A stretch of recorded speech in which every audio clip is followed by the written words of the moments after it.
سر drugs, education اور polio جیسے موضوعات پہ کام کرنے کا خیال کیسے آیا؟ ہمارے زمانے میں اب دو چار لوگ اتنے زیادہ مشہور تھے، نظارہ جو دیکھا ہے وہ آج کا آدمی نہیں سمجھ سکتا کہ مجھے لوگ کروڑوں کی تعداد میں جانتے ہیں پاکستان میں، تو اس لیے میں سیاست کر سکتا ہوں، تو میں اس لیے کر رہا ہوں کہ آپ اس ملک میں سیکولر ریاست لے کے آئے. اس ملک میں مذہبی ریاست یہ نہیں ہونا چاہیے، کیونکہ مذہبی ریاست جب تک رہے گا اس وقت تک مذہب کو کنٹرول کرنے کے لیے استعمال کیا جائے گا ان لوگوں کو، سب کو جو ہمارے لوگ ہیں. پاکستان میں تین چیزیں ہوں گی، پھر چوتھی چیز ہوگی. یہ تین چیزیں نہیں ہوں گی اور تو چوتھی چیز بھی نہیں ہوگی، اور پاکستان کی فلم انڈسٹری کبھی اوپر نہیں جائے گی. تو اگر اس ملک کے اندر ترقی نہیں چاہتے آپ عام لوگوں کی، امیروں کی تو بڑی ترقی ہے. یہ جو رولنگ کلاس ہے نا، اس سے زیادہ ہپوکریٹ کلاس کوئی نہیں. ہماری منافق ہے، جھوٹے ہیں، اور یہ کنفیوز کرتے ہیں لوگوں کو، اور ان کا اپنی ذات کچھ اور ہوتی ہے، ان کی اپنی زندگی کچھ اور ہوتی ہے، اور لوگوں کو وہ لاز. السلام علیکم ناظرین، آج ہم آپ کو ایک ایسی شخصیت سے ملوانے جا رہے ہیں جنہوں نے مکینیکل کی جو ڈگری لی لیکن بن گلوکار گئے. پھر اس کے بعد انہوں نے سماجی ورکنگ بھی، سارے لوگ ان کے بارے میں جاتے ہیں، سماجی ورکر بھی بہت بڑے ہیں. پھر وہ خاردار راستے کا انتخاب کیا جسے ہم سیاست کہتے ہیں، اس میں آ گئے اور اپنی ایک پارٹی بنا لی. تو آپ سمجھ تو گئے ہوں گے. مایا، آپ کو سمجھ آئی میں کیا کہنا چاہ رہا ہوں، کس کا نام لینا چاہ رہا ہوں میں یہاں پہ؟ میرا خیال ہے ہمیں وقت ضائع نہیں کرنا چاہیے. آپ جواد احمد صاحب کی بات کر رہے ہیں، آئیے ان سے ملتے ہیں. آپ نے سسپینس ہی ختم کر دیا. چلو جی چلتے ہیں. آئیے. السلام علیکم. وعلیکم السلام. پہلے تو بہت بہت شکریہ کہ آپ نے ہمیں وقت دیا ہے. پہلی بات تو یہ پوچھنا چاہیں گے جواد بھائی کہ میکینیکل انجینئرنگ لیکن گائکی میں آئے، گائکی سے پھر آپ سماجی ورکنگ بھی آپ کرتے ہیں، وہ تو، لیکن سیاست میں پھر آ گئے. آخر یہ کیا بدلاؤ کیسے آتے رہے آپ؟ مجھے نا آپ کی آواز اور آپ کی جو لہجہ تھا نا، اس سے مجھے ایسا لگا جیسے سہیل بھائی صاحب نہیں پوچھتے ہوتے کہ یہ کیا تضاد ہے، تو وہ مجھے لگا جیسے اس طرح آپ بات کر رہے ہیں. اصل میں نا، میں پہلی دفعہ جب موسیقی میں آیا تھا نا، تو میں جوپیٹرز میں آیا تھا. اس زمانے میں تو میں کرتا تھا، انجینئرنگ بھی کر رہا تھا، کرکٹ بھی کھیل رہا تھا، تو ایک شوق تھا میرے لیے. لیکن چونکہ میں نے سیاست کا جو ہے نا، میرا وہ پورا ایک بس منظر تھا. گھر کے اندر بھی پولیٹیکل سائنس کے پروفیسرز تھے میرے والدین، اور میں ویسے بھی خود ہی بہت کتابیں پڑھتا تھا. کارل مارکس، لینن، ماؤ زیڈونگ، ان سب کی میں کتابیں پڑھا کرتا تھا. تو میرے گھر والوں کو بھی پتا تھا کہ یہ عجیب باغی ٹائپ سا آدمی ہے. اگر آپ کو پتا ہے، میوزک کرنے کے لیے بھی بڑی بغاوت چاہیے ہوتی ہے، بڑا انقلابی پن چاہیے ہوتا ہے ہمارے جیسے معاشرے میں. میرے والدین پروگریسو تھے، انہوں نے کہا چلو ٹھیک ہے کرو، لیکن پھر بھی بڑا پڑھائی بھی کرنی ہوتی ہے، ڈگری بھی لے کے دینی ہوتی ہے. تو تھوڑا سا باغی میں تھا اس وقت بھی. تو جب میں جوپیٹرز میں گاتا رہا نا، تو مجھے خیال یہ آیا کہ میں کرکٹ کھیلتا ہوں اس لیے تاکہ میں مشہور ہو جاؤں، اور مشہور ہو کے پھر میں سیاست کر سکوں. تو یہ تو اس سے زیادہ بہتر تو یہ ہے جو میں کام کر رہا ہوں، اس میں زیادہ چانسز ہیں مشہور ہونے کے. تو میں نے کیا کیا کہ جب میں نے جو ڈگری کر لی تو میں نے جوپیٹرز چھوڑا. جب آپ لوگوں سے ملاقات کرنی شروع ہوئی، آپ کے ساتھ میرا 26 سال کا تعلق ہے، تو اس وقت میں نے اپنا کریئر سٹارٹ کیا پھر جواد احمد کے نام سے. وہ میں نے کیا ہی صرف سیاست کے لیے تھا اور پیسے بنانے کے لیے، تاکہ میں ایک ایسی جگہ پہ آ جاؤں، کیونکہ میں لالچی آدمی تو ہوں ہی نہیں نا، میرا بائی نیچر ہی نہیں ہوں. تو اتنا آ جاؤں کہ میری گھر چلتا رہے، میرے گھر والے جو ہیں وہ جس زندگی کے عادی ہیں اس سے اوپر نہ جائیں لیکن اتنا مینٹین ہو جائے، اور مطلب مڈل کلاس لائف جو ہوتی ہے، اور ساتھ میں سیاست کے اندر پیسے لگا سکوں اپنی جو سیاست ہے. تو بس پھر میں نے میوزک کیا، تو میوزک کے تھرو پھر مجھے کریئر بنانے میں بڑا ٹائم لگ گیا، پیسے کمانے میں بھی. درمیان میں نے سماجی کام بھی شروع کر دیا، آپ کو پتا ہے ایجوکیشن کا، تعلیم فار آل ایک ہمارا تھا، وہ کرتے تھے ہم. پھر رائز فار ایکوالٹی ایک ہم نے تنظیم بنا لی، برابری کے لیے اٹھو. تو یہ پھر ایسے مجھے سمجھ آ گئی کہ 2013 میں جب مجھے عمران خان نے 4 دفعہ کہا کہ پارٹی میں آؤ. ایک دفعہ لیاقت بلوچ صاحب اس کے گواہ ہیں، وہ میرے ساتھ بیٹھے تھے جو عمران خان نے کہا. اور ایک دفعہ 2 دفعہ جو ہے میرے ایک بہت مشہور سنگر ہیں پاکستان کے، میرے ہم اثر ہیں، تو انہوں نے مجھے 2 دفعہ کہا کہ عمران خان کیا پیغام دیا کہ آپ آ جائیں. وہ مجھے کہتا ہے کہ میرا نام نہ لیا کریں، جواب آپ ایسے ہی بات کرتے میرا نام نہیں لینا. خیر باہر آگے کوئی سیاسی آدمی نہیں ہے. اور 4تھی دفعہ عمران خان نے پھر مجھے کہا، جب وہ لاہور کا جلسہ تھا، وہ خود مجھے کہا میں نے ان کو انکار کیا. اور جہاں بیٹھے نا یہیں احسن اقبال صاحب آئے, انہوں نے مجھے مسلم نون کے لیے کہا. پھر مجھے 2013 کی بات ہے, اور پھر ذوالفقار گوندل جو ہیں, جو نظر گوندل کے بھائی ہیں اس زمانے میں پیپلز پارٹی میں, بالکل بالکل, تو انہوں نے مجھے ڈاکٹر لال خان کے ساتھ بیٹھ کے فون کیا. ڈاکٹر لال خان نے ان کو فون دیا اور ان سے کہا کہ جواد آپ سے بات کرنا چاہ رہے ہیں. تو انہوں نے مجھے کہا ہم لاہور کی ٹکٹ دینا چاہتے ہیں آپ کو. تو یہ تینوں پارٹیز نے مجھے 2013 میں ٹچ کر دیا. یعنی آپ کو تو بڑی اچھی اچھی آفرز آتی رہی ہیں, پھر تو آپ کو تو کر لینا چاہیے جیسے دوسرے ساتھیوں نے بھی کیا ہے. دیکھو میں تو ہوں پکا سوشلسٹ آدمی ہوں. اب سوشلسٹ آدمی سرمایہ دار پارٹیز میں تو نہیں جا سکتا, اور یہ تو پارٹی چلتی ہے امیروں کے پیسوں سے. جن کے خلاف میں نے طبقاتی سیاسی جنگ لڑنی ہے, اس طبقے کے ساتھ میں جا کے کیسے کھڑا ہو سکتا ہوں. تو اس لیے میں ان کے اندر نہیں گیا. پھر میں تو مڈل کلاس کا ایک فخر سے مڈل کلاس آدمی ہوں, اور مڈل کلاس لائف گزارنا چاہتا ہوں. میں اس سے اوپر جانے نہیں چاہتا. اس سے اوپر جو جانا ہے مجھے لگتا ہے وہ لالچ کرنا ہے بس. تو وہ یہ جو لوگ ہیں ان کے لالچ کی وجہ سے تو پاکستان کا یہ حال ہے. تو میں کیسے چلا جاتا ہے ان کے اندر. تو اس میں آخرکار پھر یہ سمجھ آئی کہ 2018 میں اپنی پارٹی بنانی چاہیے, الیکشن لڑنا چاہیے. اور الیکشن بھی لڑنا چاہیے جیتنے کے لیے نہیں, بلکہ ایک علامت کے طور پہ. تو میں لڑا تھا عمران خان کے خلاف, اور لڑنا تھا میں نے نواز شریف کے خلاف, لیکن وہ لڑائی وہ الیکشن میں نہیں آئے. تو پھر میں شہباز شریف کے خلاف لڑا, اور ادھر میں نے زرداری سے لڑنا تھا, آصف زرداری سے, لیکن چونکہ آصف زرداری بھی نہیں آئے سیاست مطلب الیکشن میں, تو پھر میں نے بلاول بھٹو زرداری کے سامنے لڑا. تو میں نے تینوں پارٹیز کے ہیڈز جو تھے ان کے خلاف الیکشن لڑا, جیتنے کے لیے نہیں لڑا, اور علامت کے طور پہ لڑا. تو یہ تھا میرا سٹارٹ. تو ابھی بھی میں الیکشن لڑنا ہی نہیں چاہتا, میری پارٹی کے لوگ لڑیں گے. مجھے خواہش جس طرح کی ہے نہیں, پارٹی بنانی ہے پہلی سوشلسٹ جمہوری اور طبقاتی بنیادوں پہ سیاسی پارٹی, بس اس کے لیے کام کرو. اچھا, یہ جو آپ بتا رہے ہیں, لیکن بڑے مشکل راستے کا آپ نے انتخاب کیا ہے کہ بھی, اور کیونکہ یہ مشکل راستہ ہے, کیونکہ جن مسائل سے آپ گزر رہے ہیں یہ تو آپ بہتر جانتے ہوں گے, کیونکہ نظر بھی آتا ہے خاص طور پہ کیونکہ آپ نے اپنا سسٹم بھی چلانا ہوتا ہے. دیکھیں سیدھی سی بات, بندے کا گھر تو چلانا ہے نا اس کے اندر آپ جی. تو ظاہر ہے آپ کے کچھ ذریعہ جو معاش ہے تو وہ یہی تھا, ایز سنگر ہی تھا نا آپ کا, گائکی اور سارا. بالکل ایسا تھا.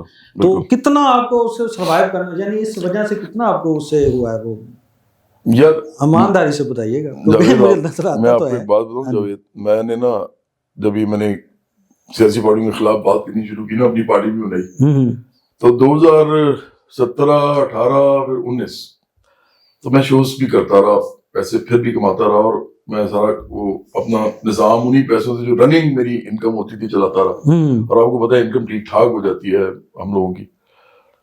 لیکن پھر 2019 کے بعد 2020 میں آ گیا کووڈ. کووڈ آیا نا, تو میں نے اپنی زندگی میں نا ایک فیصلہ کیا کہ یار میوزک جو ہے نا, ابھی بھی تو دیکھ لو نا کہ 1-2 سال میوزک نہیں کیا, نہ باہر گیا, نہ ادھر بھی شوز نہیں ہوتے تھے. آپ کو پتہ ہی ہے 2021 تک تو وہ چکر ہی نہیں تھا نا, 2020 سے لے کے 2021 تک کانسرٹس کہاں ہوتے تھے, نہ کوئی شوز ہوتے تھے, بالکل لوگ ہاتھ نہیں ملاتے تھے ایک دوسرے سے. تو میں نے سوچا کہ یہ میں کر سکتا ہوں. تو مجھے نا اسٹیج پہ چڑھتا ہوں نا میں, تو پاکستان کی سوسائٹی بڑی کنزرویٹو ہے, یہ بڑی سمجھو کہ قدامت پسند ہے, اور میں بڑا سخت اس سے, مجھے بڑا برا بھی لگتا ہے یہ کہ ایسی سوسائٹی ہے, بیکورڈ قسم کی سوسائٹی ہے. تو جب میں اسٹیج پہ کھڑا ہوتا ہوں تو یہ سوچتے ہیں کہ یار یہ سیاسی پارٹی کا لیڈر ہے, یہ ہمیں گانے سنا رہا ہے اسٹیج پہ کھڑے ہو کے. تو میں نے بھی فیصلہ کیا کہ میں نا آہستہ آہستہ اس میں سے نکلوں گا, اسٹیج پہ نہیں کھڑے ہونا میں نے, نہیں تو میری پارٹی نہیں بنے گی. تو میں نے پھر 2020 21 22 میں آگے 1-2 صرف شوز کیے. میں نے بہت زیادہ وہ کم کر دیا, شوز آنے بھی کم ہو گئے تھے, کیونکہ پولیٹیکل آدمی جو ہوتا ہے وہ کنٹروورشل ہو جاتا ہے, اور وہ بھی وہ جو کہ ان سب کو للکار رہا ہو. تو آخرکار یہ ہوا کہ پھر میں نے اب بالکل ہی چھوڑ دیا ہے. پچھلے 2023 کے بعد سے اب میں لوگوں کو کہتا ہوں اگر کوئی شو کروانا ہے تو 1 کروڑ روپیہ دے دو. اچھا جی. ہاں, تو اس کا مطلب ہوتا ہے کہ میں نے نہیں کرنا. تو اگر کوئی جان کے کہے گا کہ 1 کروڑ لے لیں, تو پھر میں اس کو کہوں گا نہیں, رات کو میرا ارادہ بدل گیا, 2 کروڑ دے دیں. تو مطلب میں نے نہیں کرنا لائیو شو. تو اس کے لیے ایک ذہن میں رکھیں بات کہ میں نے اپنی جو انکم ہے, اس کا جو اسٹریم ہے, جس کے اندر سے میں نے اپنا سیاست بھی پہ بھی پیسہ لگانا ہوتا ہے اور گھر بھی چلانا ہوتا ہے, اس کا میں نے بندوبست کیا ہوا ہے. اس سے زیادہ کہ مجھے چاہت نہیں ہے, تو اس لیے وہ چل رہا ہے. ویسے وہ چل رہا ہے اس کے ساتھ. سر, ڈرگز, ایجوکیشن اور پولیو جیسے موضوعات پہ کام کرنے کا خیال کیسے آیا آپ کو؟ یہ سارا خود ہی ہو جاتا ہے. آپ کو پتا ہے جب آدمی مشہور ہوتا ہے نا, ہمارے زمانے میں اب 2-4 لوگ اتنے زیادہ مشہور تھے, کیونکہ اس زمانے میں آپ ذہن میں رکھیں کہ 3 چینل تھے, ایک تھا پاکستان ٹیلی ویژن, ایک تھا پی ٹی وی ورلڈ, اور تیسرا تھا این ٹی ایم. اور یہ کبھی ایک ہوتا تھا جیسے این ٹی ایم تھا تو پی ٹی وی ورلڈ نہیں تھا, این ٹی ایم چلا گیا تو پی ٹی وی ورلڈ آ گیا. تو ایکچولی تو 2 ہی تھے, پی ٹی وی اور پی ٹی وی ورلڈ. جب میں نے اسٹارٹ کیا تو کیونکہ پورا پاکستان اینٹینا پہ ان دونوں کو دیکھتا تھا, اینٹینا لگایا اور آپ نے دیکھ لیا. جی جی تو بالکل. گانے ہمارے جو تھے نا, میرے مثال کے طور پہ ابرار کے, شداد روئے کے, ٹو سم ایکسٹینٹ رحیم شاہ کے, پھر عدیقہ تھی, پھر وہ حمیرہ, پھر فریحہ پرویز, یہ سارے لوگ جو تھے, حمیرہ ارشد کی میں بات کر رہا ہوں, اور عدیقہ کیانی, اور شازیہ منظور جو ہیں وہ بھی, اور اس کے بعد علی ظفر, پھر اس کے بعد ہم سے بعد علی ظفر آیا, پھر علی ظفر کے بعد راحت فتح خان, عاطف آئے. تو یہ جو پورے ایک کھیپ تھی نا, تو اس کے اندر لوگوں نے جو شہرت کا وہ کیا ہے نا, ایک نظارہ جو دیکھا ہے, وہ آج کا آدمی نہیں سمجھ سکتا. آپ اس طرح سمجھ لیں کہ میں گاؤں میں جاتا تھا نا, ریموٹ ترین گاؤں میں, وہاں میں میری کیسٹ پڑی ہوتی تھی, جن لوگوں کی میں نے بات کی ہے. اور اس لیول پہ لوگ جو ہیں وہ نہیں اتنے بڑے وہ بنتے, مطلب ریچ نہیں بنتی اتنی بڑی آپ کی. تو ہمیں یہ فائدہ تھا. جیسے نعمان حجاز کی ریچ بہت زیادہ ہے اسی لیے کیونکہ وہ پی ٹی وی کا آرٹسٹ ہے, ہمایوں سعید کی بھی اسی لیے زیادہ کیونکہ پی ٹی وی کا آرٹسٹ ہے. لوگوں کو یہ بات سمجھ نہیں آتی. ایکچولی شان جو ہے ہمارا, میرے اس سے پولیٹیکل بڑی ڈفرینسز ہیں. وہ عمران خان کو سپورٹ کرتا رہتا ہے, پتہ نہیں اس کو کیا, اس کا دماغ میں کیا مسئلہ ہے. ایک طرف آرٹ کرتا ہے, دوسری طرف مدینہ کی ریاست بنا رہا ہے, جعلی والی ہے, اس کا اپنا ایک پرابلم ہے. لیکن وہ بھی پورے پاکستان میں جانا جاتا کیونکہ وہ اس زمانے کا ہے جب یہ سوشل میڈیا وغیرہ کچھ نہیں تھا, اور 2 چینل تھے, اور فلم لگتی تھی, اور گاؤں دیہاتوں میں بھی چھوٹے چھوٹے سنیما ہالس تھے. تو یہ سارے لوگ جو ہے نا جن کی میں بات کر رہا ہوں, یہ ساری کھیپ, ریما ہے, میرا ہے, ریما ہے, میرا ہے, ریشم ہے, پھر سائمہ ہے, یہ جتنی بھی خواتین, اور بھی بہت سی میں نام بھول رہا ہوں, سب کے نام میں لینا چاہ رہا ہوں. ویسے تو یہ سب کی سب اتنی زیادہ اندر تک پینیٹریشن تھی کہ آج کی خواتین کو یقین نہیں آ سکتا کہ یہ کتنی زیادہ جانی جاتی تھی. تو ابھی بھی ان کے سوائے یہ جو آئی ہے نا جنریشن الفا یا جین زی, الفا, اس کے بعد ایک اور جنریشن ہے آفٹر دیٹ, پھر جین الفا ہے, پھر بیٹا آئے گی. اب بات یہ ہے کہ جنریشن زی جو ہے نا وہ بھی ہمیں کافی حد تک جانتی ہے. الفا جو ہے نا وہ جب تک آپ کوئی ایسا کام نہیں کریں گے کہ دوبارہ سے آپ لائم لائٹ میں نہیں آئیں گے تو وہ شاید آپ کو اس طرح نہ جان پائے. مجھے نہیں, میں تو سیاست میں ہوں, باقی جن کے میں نے نام لیے, اگر وہ کام کرتے رہیں گے ان کو نظر آئیں گے. لیکن جو ان کا اتنا بڑا کیپٹل ہے نا, سوشل کیپٹل, وہ ان کا ایگزسٹ کرتا ہے ابھی بھی. یہ میں ختم کرتا ہوں یہ بات. میں اس لیے بتانا چاہتا ہوں کہ میں سیاست جو کر رہا ہوں اس سے زیادہ لنک کرتی ہے. میں کیوں کر سکتا ہوں سیاست میں, اس کے لیے بتا رہا ہوں. آپ کو یاد ہوگا امیتابھ بچن ایک دفعہ نا کیا ہوا کہ ان کو نکال دیا گیا فلم انڈسٹری سے, ان کی فلمیں فلاپ ہو گئی, 7 8 9 فلمیں اکٹھی فلاپ ہو گئی. بالکل اسی طرح وہ موٹے ہو گئے بڑے, انہیں وہ داڑھی نہیں تھی تو وہ کلین شیپ رکھتے تھے, لیکن وہ اتنے موٹے ہو گئے کہ ان کی لٹک گیا سارا کچھ نا. تو امیتابھ بچن کا ختم ہو گیا کام. لیکن امیتابھ بچن کی فلمیں فلاپ ہوئی تھی, امیتابھ بچن فلاپ نہیں ہوا. جی بالکل بالکل. تو ہوا گیا انہوں نے ایک ان کا گیٹ اپ پورا چینج کیا, ان کی داڑھی دکھوائی, ادھر ساری ان کی میرا خیال ہے وہ پلاسٹک سرجری ہوئی. اب آپ دیکھیں نا ان کی یہ چیز نظر آتی ہے آپ کو باقاعدہ, پیسہ اڑا ہے وہ لگا سکتے تھے. وہ کر کے دوبارہ کون بنے گا کروڑ پتی میں آئے کافی سالوں بعد, وہ دوبارہ امیتابھ بچن بن گئے, دوبارہ فلموں میں آنا شروع کر دیا. کیپٹل تھا ان کا پاس, وہ سارا کیپٹل سے پرزرو تھا. مجھے صرف اس کا ہے فائدہ, اور اسی پہ میں کھیل رہا ہوں کہ مجھے لوگ کروڑوں کی تعداد میں جانتے ہیں پاکستان میں, تو اس لیے میں سیاست کر سکتا ہوں, تو میں اس لیے کر رہا ہوں لوگوں کے لیے. کیا پاکستان میں نظریاتی سیاست کی گنجائش ہے یا نہیں؟ بہت زیادہ گنجائش ہے. دیکھیں پاکستان میں نظریاتی سیاست نہیں ہوگی نا تو پاکستان ختم ہو جائے گا. یہ جتنی مرضی باتیں کر لیں. میں آپ کو چھوٹا سا ایک فیکٹ بتا دیتا ہوں. پاکستان کا جو ٹوٹل جی ڈی پی ہے نا وہ ہے $400 بلین, اور جو امریکہ کا جی ڈی پی ہے, اور امریکہ کے ذہن میں رکھیں پہلے یہ بات کہ امریکہ کی آبادی صرف 33 کروڑ ہے, اور ہماری 25 کروڑ ہے. مطلب ہمارے میں صرف 8 کروڑ کا فرق ہے. ٹھیک ہے, پہلے یہ سمجھ کے آگے چلتے ہیں. صرف 8 کروڑ کا فرق ہے آبادی میں. ہماری جی ڈی پی ہے, ہمارا total G D P $400 billion اور امریکہ کا ہے $34,000 بلین. بالکل ایسا ہی ہے. آپ ذرا کمپیریزن دیکھیے کہ کیا ہے. وہ جو خوشحالی ایک عام امریکن کے پاس ہے وہ سرمایہ داری نظام میں پاکستان کو اگلے 100 سال میں بھی نصیب نہیں ہو سکتی, ایک عام پاکستانی کو سرمایہ داری نظام کے اندر رہتے ہوئے. اب پاکستانی کو ان کو دی جاتی ہے چورن اور افیون دی جاتی ہے. ان میں 2 چیزیں کرتے ہیں یہ. ایک یہ کہتے ہیں کہ جی یہ سرمایہ داری نظام ہی آخری نظام ہے, بس یہی چلے گا, امیر ہوگا تو غریب کو بھی نوکری دے گا وغیرہ وغیرہ. جھوٹ بولتے ہیں ذرا, ایسا کچھ نہیں ہوتا جی, بلکہ امیر ہوتا جاتا ہے اور غریب ہوتا جاتا ہے, ٹرکل ڈاؤن نہیں ہوتا. دوسرا یہ کرتے ہیں کہ مذہب سے کنٹرول کرتے ہیں. یہ میں بھی مسلمان ہوں, پکا سچا مسلمان ہوں, لیکن میں اپنا مذہب کسی بھی نہیں ٹھونستا. میں یہ بھی نہیں کہتا کہ تم غریب ہو اس لیے کیونکہ خدا نے تمہیں غریب پیدا کیا. یہ سمجھاتے ہیں لوگوں کو. نہیں آپ کو نہیں پتا, مجھے خدا نے بڑھا دیا, خدا کا فضل ہے وغیرہ.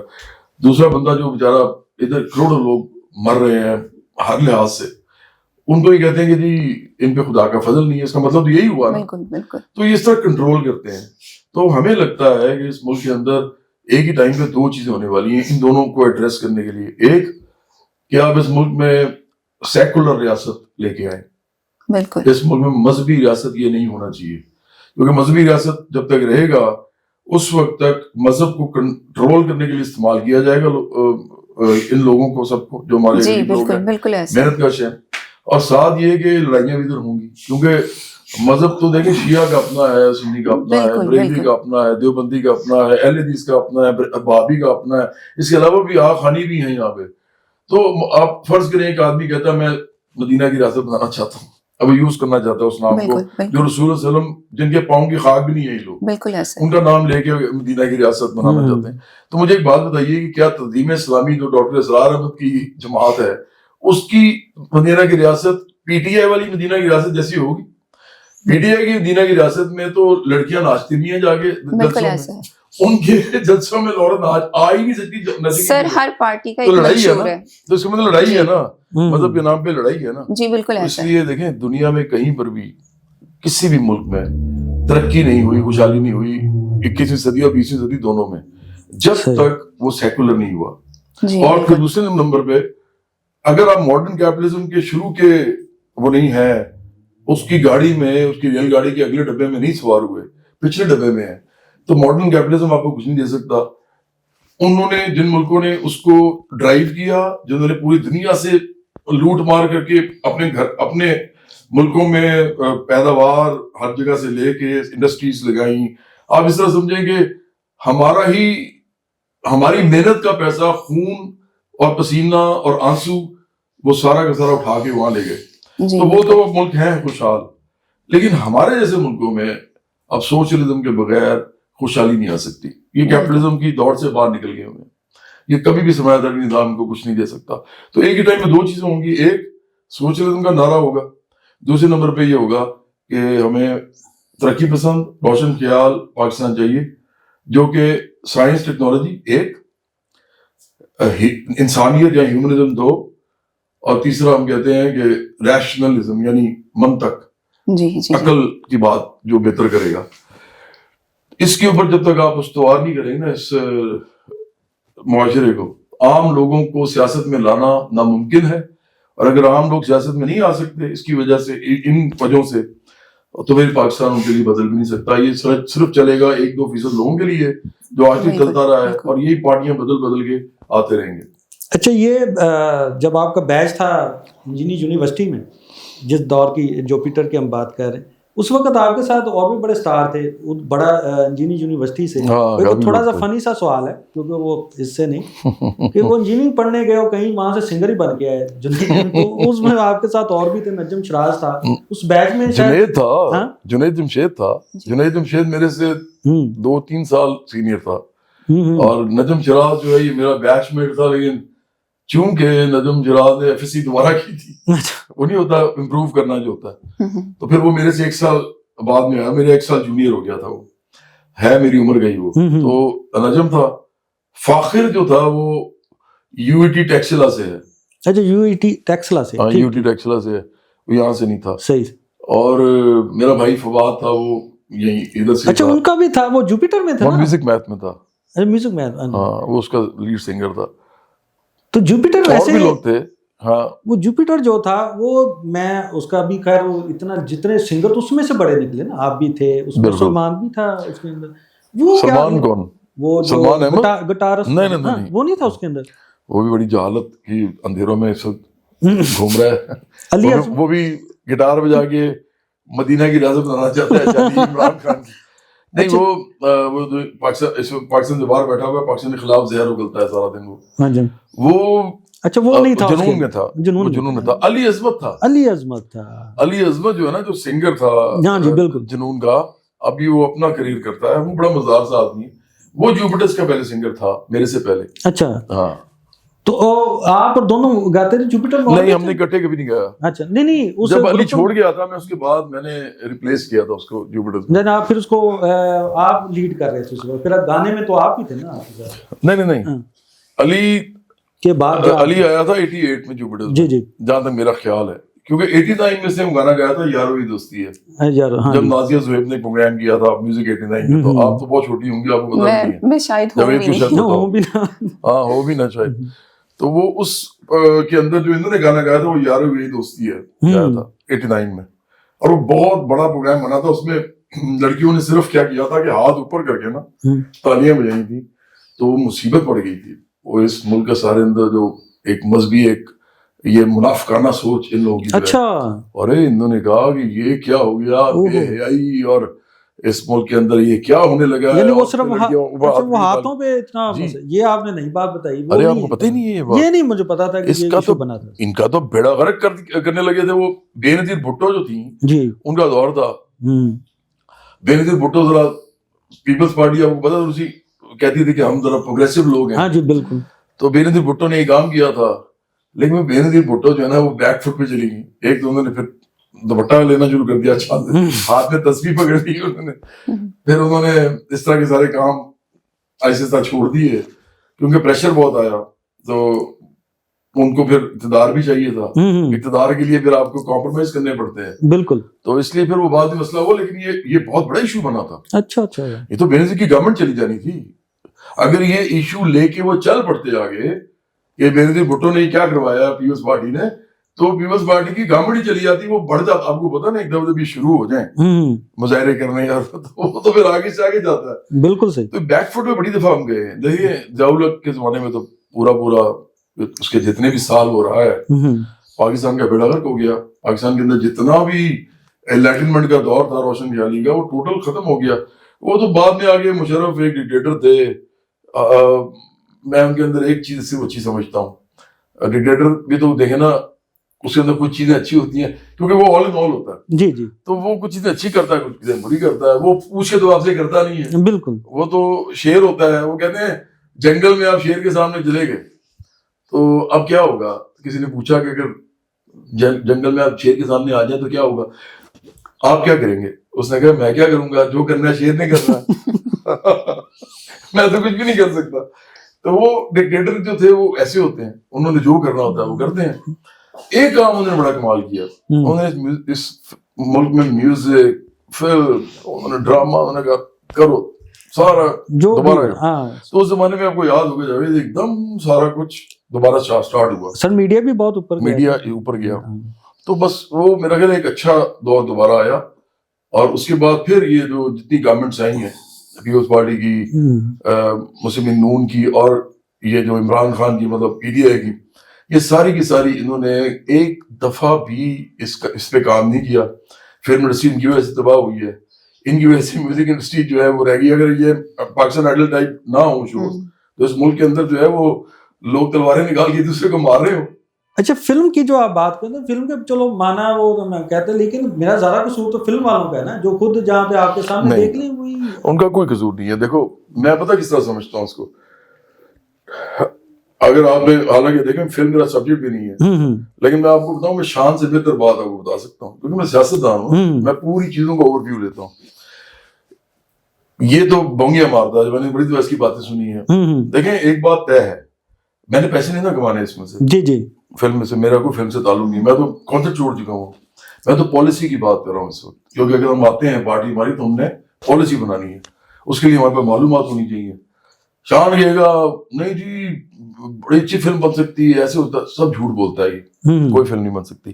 یہاں پہ ایک ہی فلم بڑی بنی ہے کچھ عرصہ پہلے، مولا جٹ. جی وہ کیوں بڑی بنی ہے؟ کیونکہ پیسہ بہت لگا. لیجنڈ آف مولا جٹ کی بات کر رہے ہیں؟ ہاں اس پہ پیسہ بہت لگا نا، بہت مہنگی فلم تھی وہ.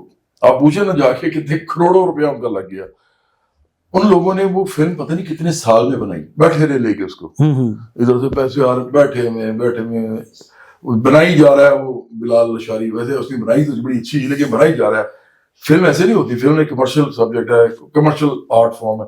آپ نے اس کو مارکیٹ کی فورسز کے ساتھ چلانا ہوتا ہے. اگر آپ نے پیسے لگائے ہیں، ڈالر کا ریٹ کیا تھا، 3 مہینے بعد کیا ہونا ہے، 6 مہینے بعد کیا ہونا ہے، تو آپ یہ سوچے بغیر کہ میں نے جتنا پیسہ لگایا اتنا واپس بھی آنا ہے کہ نہیں آنا، آپ بنائی جا رہے ہیں بیٹھے 1 سال 2 سال 3 سال، پھر آپ نے جا کے ایک ایسی فلم بنا لی. پاکستان میں ایسا تو ہو نہیں سکتا. اب ایک عام آدمی بیچارہ فلم بنانا چاہتا ہے، وہ تو اس طرح نہیں کرتا، اس سے تو بزنس کرنا ہے نا، اور بزنس میں پیسہ نہیں آئے گا. پاکستان میں 3 چیزیں ہوں گی، پھر چوتھی چیز ہوگی. یہ 3 چیزیں نہیں ہوں گی اور تو چوتھی چیز بھی نہیں ہوگی، اور پاکستان کی فلم انڈسٹری کبھی اوپر نہیں جائے گی. یہ میں آپ کو لکھ کے دے دیتا ہوں. وہ 3 چیزیں کیا ہیں؟ وہ کون سی؟ گورنمنٹ کو دیکھنا تو بند کر دیں، ریاست کبھی کچھ نہیں کرے گی آپ کے لیے.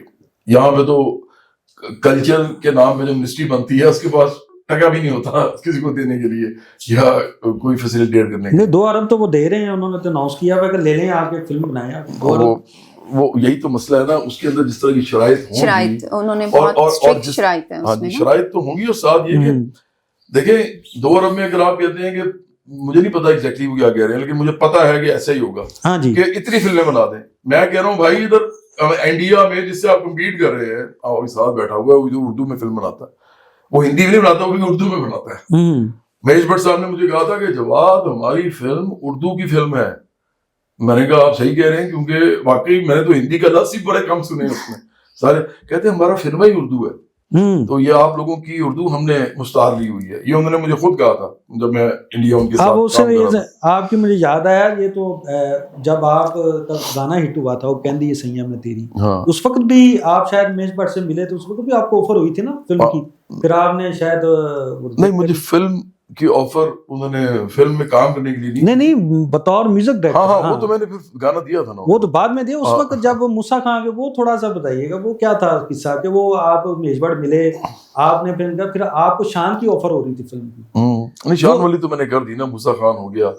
اس کے بعد ہوا یہ تھا کہ ایک فلم تھی جاوید فاضل اس کے ڈائریکٹر تھے. جی وہ 3 آپ کی فلمیں ہیں بطور میوزک ڈائریکٹر، اور وہ مجھے بتائیے گا کہ گائیکی صاحب کی کمپوزیشن کے پہ بھی آپ نے کیا، یہ بڑا کمال کام تھا. وہ کہ آپ بھی جس بیچ کے تھے انہوں سب لایا ہے، لیکن آپ نے کمپوزیشنیں بھی بنائی. یہ ایک نئی چیز ہے، یہ تھوڑا سا بڑا مزیدار اور بڑا کامیاب بھی رہے آپ اس میں بھی. جاوید آپ کا جو سوال ہے نا وہ اس لیے بالکل اس کا ایزی سا آنسر ہے کہ میں اپنے گانے میں تو خود ہی کمپوز کرتا تھا نا. ہاں جی، اپنے گانے خود ہی لکھتا بھی تھا. بہت کم گانے ہیں جو کسی اور نے تھوڑے سے ان کے میں نے لفظ لیے ہوں گے. میرے سارے گانے تقریباً اپنے لکھے ہوئے ہیں. اس لیے جب فلم کا میوزک آپ دیتے ہیں تو آپ نے یہی کرنا ہوتا ہے نا، آپ نے گانے لکھنے ہوتے ہیں یا آپ نے کمپوز کرنے ہوتے ہیں، تو وہی کرنا ہوتا ہے. صرف تھوڑا اسکیل تھوڑا سا فرق ہوتا ہے. پھر آپ نے سین ٹو سین، ایک سین فرض کریں یہ چل رہا ہے تو اگلا سین یہ ہے، تو ان دونوں کو آپس میں ملانے کے لیے درمیان میں اگر گانا ہے تو گانا ایسا ہونا چاہیے جو ملا سکے ان دونوں سینوں کو، بالکل ایک ہارمنی رہے. تو یہ کرنا ہوتا ہے صرف. باقی اپنے پاپ گانے میں ایسے نہیں کرنا ہوتا، صرف اس میں ذرا آپ کو دھیان سے جوڑنا ہوتا ہے، بس اتنا فرق ہوتا ہے. تو وہ میں نے موسیٰ خان کا جو میوزک دیا تھا نا، شان کے کہنے میں دیا تھا. اچھا، شان نے مجھے کہا تھا، اور بگا میرے ساتھ ہوتا تھا. ہاں جی، وہ جو آئے تو بگا تو خود ماشاءاللہ سنگر ہے اس وقت. تو بگا چونکہ میرے ساتھ میری ٹیم میں تھا، تو تینوں فلمیں جو ہیں میں نے اور بگے نے کٹی کی تھی. وہ میرا میوزک ارینجر بھی ہوتا تھا، اور میوزک ارینجر بہت بڑا تھا وہ، اور ساتھ وہ کبھی کبھی کمپوزیشن بھی دیتا تھا مجھے. جیسے یہ جو ورثہ میں گانا ہے نا، میں تینوں سمجھاواں کی، یہ اس کی کمپوزیشن جو ہے وہ بگے کی ہے. اس کی جو وہ ہے